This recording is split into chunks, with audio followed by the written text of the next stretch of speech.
ദേശീയപാത 66 പ്രധാന അപകട മേഖലയാണ് മലപ്പുറം ജില്ലയിലെ വട്ടപ്പാറ വളവ്. പാലക്കാട് നിന്ന് മലപ്പുറത്തെത്തിയാലും ഇതേപോലെ തന്നെയുള്ള പ്രശ്നമുണ്ട്.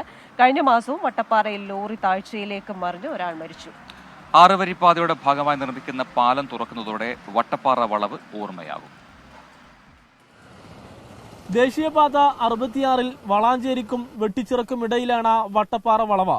90 ഡിഗ്രി വളവും ചെങ്കുത്തായ കയറ്റവും ഇറക്കവും ഒപ്പം റോഡിനോട് ചേർന്ന് താഴ്ചയും.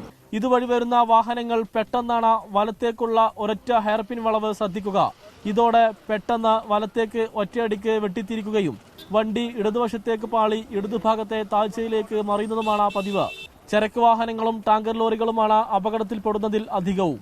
അർദ്ധരാത്രിയിൽ വാഹനം മറിയുന്ന ശബ്ദം കേട്ട് ഉറക്കത്തിൽ നിന്ന് ചാടിയണീറ്റാണ് പ്രദേശവാസികൾ പലപ്പോഴും രക്ഷാപ്രവർത്തനം നടത്തുന്നത്. സ്ഥിരമുള്ള അപകടമുള്ള സ്ഥലം തന്നെയാണ്. അല്ലാതെ വെറുതെ വേണ്ടാത്ത അനാവശ്യങ്ങളായിട്ട് ഞങ്ങൾ അതൊന്നും പറയാറില്ല.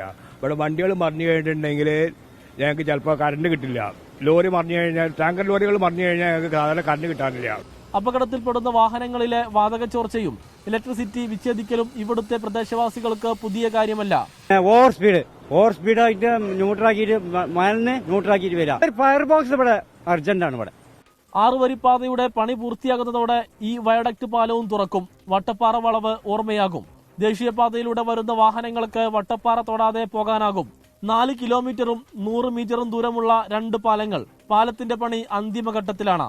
ഈ പാലം യാഥാർത്ഥ്യമാകുന്നതോടെ വട്ടപ്പാറ വളവ് ഓർമ്മയാകും. ഒപ്പം അപകടങ്ങളും ഒഴിവാകുമെന്നാണ് പ്രതീക്ഷ.